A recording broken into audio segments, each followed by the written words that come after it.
My cute neighbor took me to her family BBQ, then called me her boyfriend in front of everyone. I thought it would be a normal Saturday. Sleep in, make coffee, finish a few hours of work, maybe watch a baseball game later. Instead, I accidentally became my cute neighbor's fake boyfriend, and somehow, it turned into the best day of my life. My name is Ryan. I'm 31. I work as a freelance graphic designer from my apartment. My life wasn't exciting. Every day looked almost the same, except for one person, my next door neighbor, Sophie. She had moved into the building 8 months earlier. She always smiled, always greeted everyone, and somehow, she made every hallway feel brighter. We became friends almost immediately. Sometimes she'd bring me homemade brownies. Sometimes I'd help her carry groceries upstairs. Every evening, we'd end up talking outside our apartments for 10 or 15 minutes. Nothing romantic had ever happened, at least, not officially. The truth was, I liked Sophie from the first week we met, but I never had the courage to tell her. I didn't want to ruin our friendship, so I stayed quiet. Then one Saturday morning, someone knocked on my door.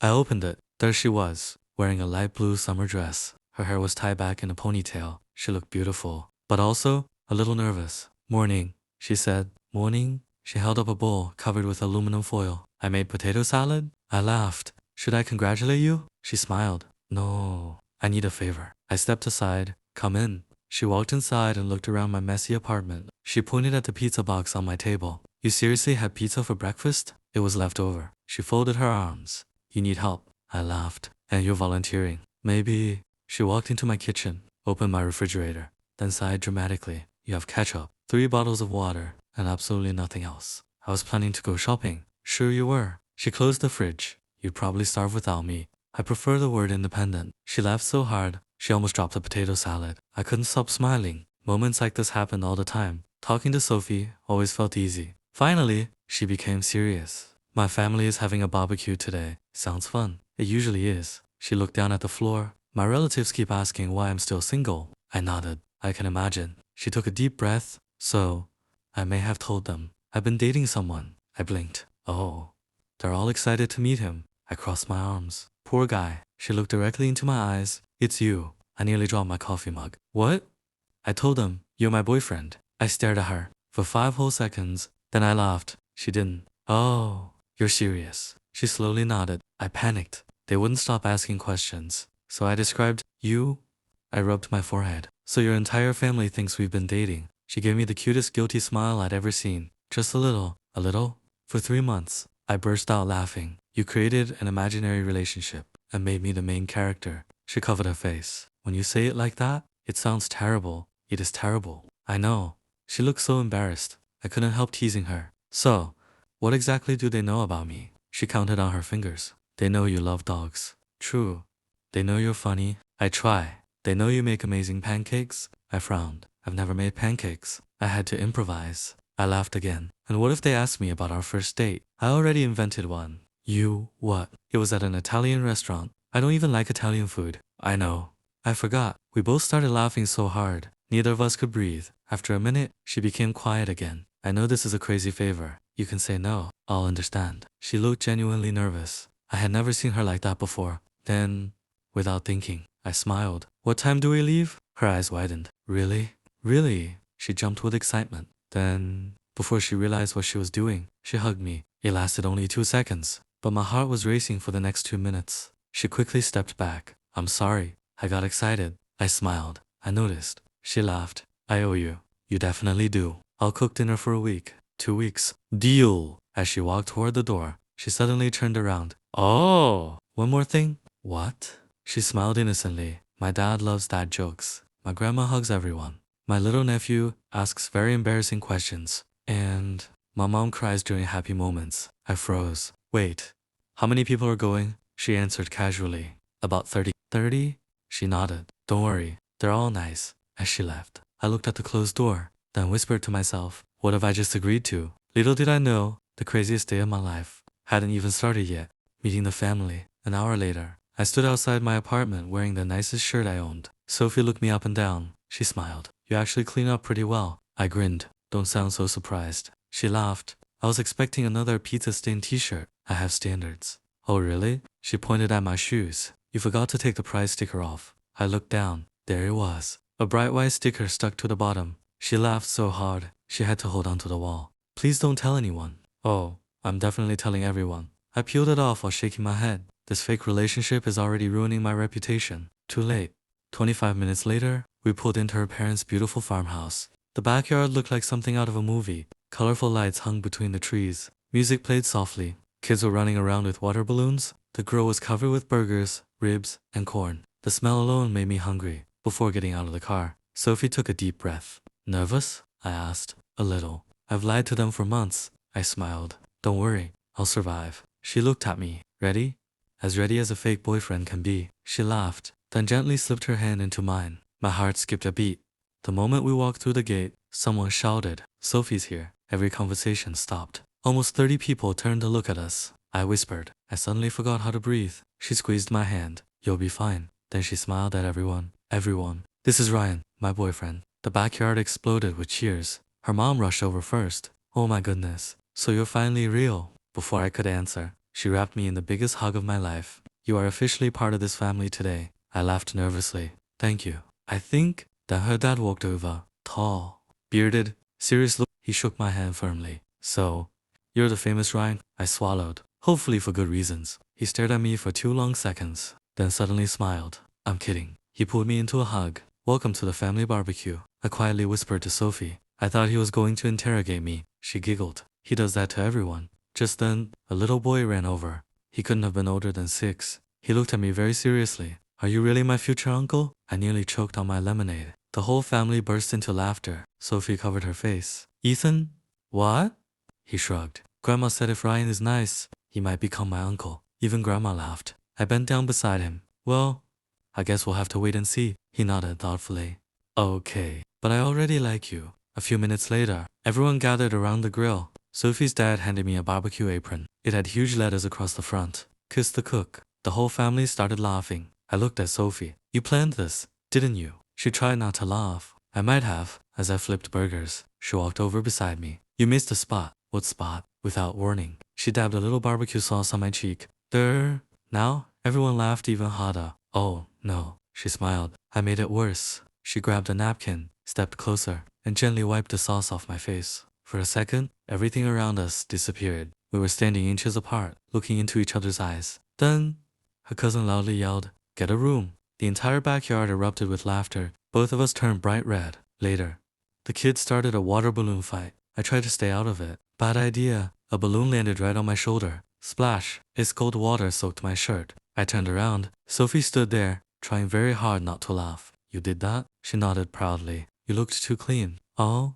So that's how we're playing. I picked up a balloon. Her eyes widened. Rian, don't you dare. Too late. Splash. The balloon burst right over her head. She screamed, then laughed louder than anyone. Within seconds, the entire family joined in. For the next 15 minutes, nobody cared about fake relationships or awkward introductions. We were just running around, laughing like little kids. As Sophie stood beside me, her hair dripping with water, she smiled and quietly said, I'm really glad you came. I smiled back. So am I. For the first time that day, it didn't feel like I was pretending anymore. The moment everything changed, after the water balloon fight, everyone changed into dry clothes. Luckily, Sophie's mom handed me one of her dad's old t-shirts. It was 2 sizes too big. The moment I walked outside, Sophie's cousins burst into laughter. One of them pointed at me. Rian, you look like you borrowed clothes from a giant. I looked down at the oversized sleeves. I call it fashion. Sophie's grandmother smiled. No, they are. We call it adorable. Everyone laughed. Even Sophie couldn't stop giggling. You actually look kinda cute. I raised an eyebrow. Kind of. She smiled. Don't get used to the compliment. A little later, Sophie's uncle announced the annual family games. Couples first. Before I could say anything, Sophie grabbed my wrist. Come on. What are we playing? 3-legged race. I looked at our legs. Oh!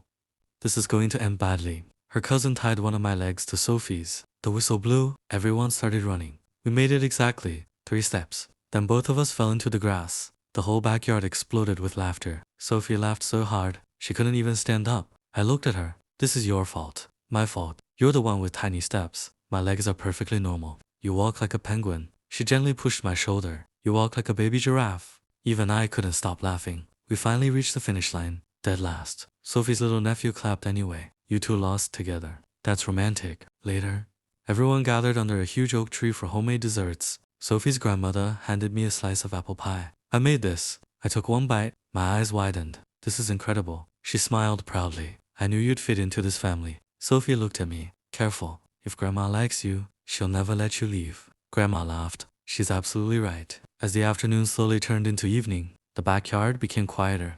The younger kids were tired. The adults sat around talking. Sophie gently touched my arm. Come with me. We walked away from the crowd, toward a small wooden swing near the flower garden. It overlooked a peaceful little lake behind the house. The sunset painted the sky orange and pink. For a few moments, neither of us spoke. The silence felt comfortable. Finally, she smiled. You've survived my family. Barely. She laughed. I thought Ethan was going to ask me for an adoption form. He likes you. I like him too. She smiled warmly. I knew you would. She looked out across the lake. Can I tell you something? Always. She took a deep breath. I didn't choose you because you were convenient. I looked at her. I chose you because every time something good happened, you were the first person I wanted to tell. When I got promoted, I knocked on your door. When I had a bad day, I wanted to talk to you. When I baked cookies, I always made extra, hoping you'd be home. I smiled softly. I noticed she looked surprised. You did? I also noticed you always found excuses to borrow sugar, even though I saw 3 bags in your kitchen. She covered her face. You saw those? Every single time.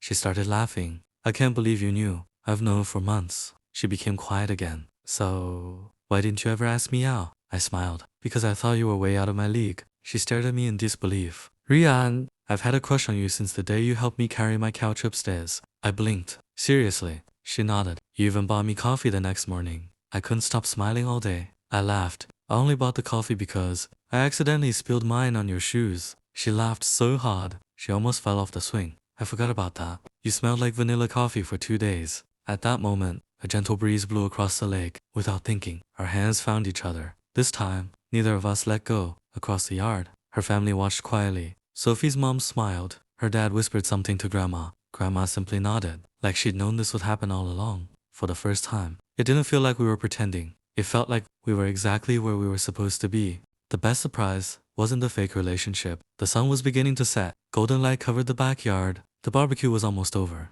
Most of the kids were roasting marshmallows around the fire pit. The adults sat together, laughing about old family memories. Sophie and I slowly walked back from the garden, still holding hands. This time, nobody teased us. Instead, everyone smiled. It felt natural. Sophie's mom suddenly stood up. Family picture. Everyone gathered in front of the old oak tree. The photographer looked around. Couples in the front. Before I could move, Sophie slipped her arm around mine. The photographer smiled. Closer? We stepped a little closer. A little more. Our shoulders touched. Perfect. Click. Then another. And another. Her little nephew shouted, Ryan, when you marry Sophie, can I be the ring bearer? The entire family burst into laughter. I looked at Sophie. She was blushing so hard. She couldn't even answer. I smiled at Ethan. I think that's a pretty important job. He threw both hands in the air. Yes.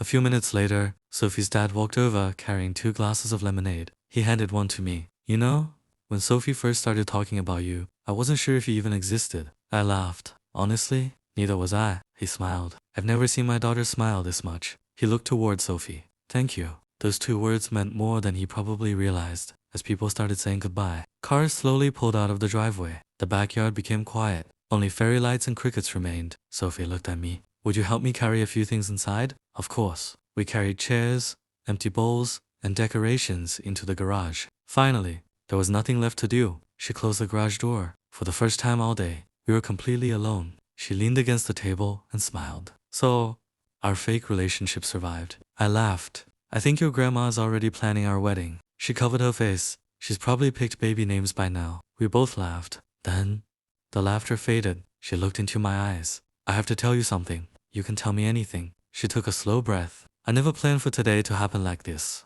I invited you because I thought pretending would make my family stop asking questions. She smiled softly. But somewhere along the way, I forgot we were pretending. My heart started beating faster. She continued. I wasn't acting when I held your hand. I wasn't acting when I smiled at you. And I definitely wasn't acting when I wished today would never end. For a moment, neither of us spoke. Then I stepped closer. You know what my biggest problem is? She shook her head. I've liked my neighbor for 8 months. I just never had the courage to tell her. A single tear rolled down her cheek. She laughed while wiping it away. My mom is rubbing off on me. I smiled. Looks like it. She looked up at me. So, what happens now? I reached for her hand one last time. No more pretending. No more fake stories. No more imaginary dates. I want the real ones. Her smile grew wider than I'd ever seen. So, is this our first official date? I nodded. It starts right now. She wrapped her arms around me. This hug lasted much longer than the first one. When we pulled apart, she kissed me gently, not because anyone expected it, not because her family was watching, but because it was real.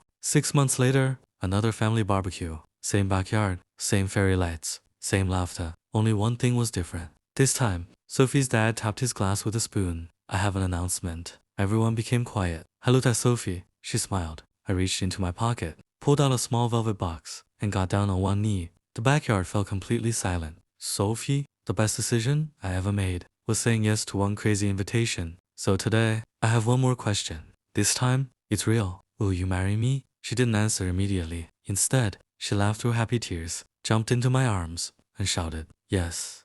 The backyard exploded with cheers. Her little nephew ran over yelling, "I knew I teed." Grandma wiped away tears. Her mom cried exactly like Sophie had warned me. Her dad hugged me so tightly, I could barely breathe. As everyone celebrated around us, Sophie whispered into my ear, "I'm really glad I lied about having a boyfriend." I laughed. "I'm really glad you did too." Sometimes, the best love stories don't begin with a perfect plan. Sometimes, they begin with one unexpected invitation and a little white lie that leads to forever.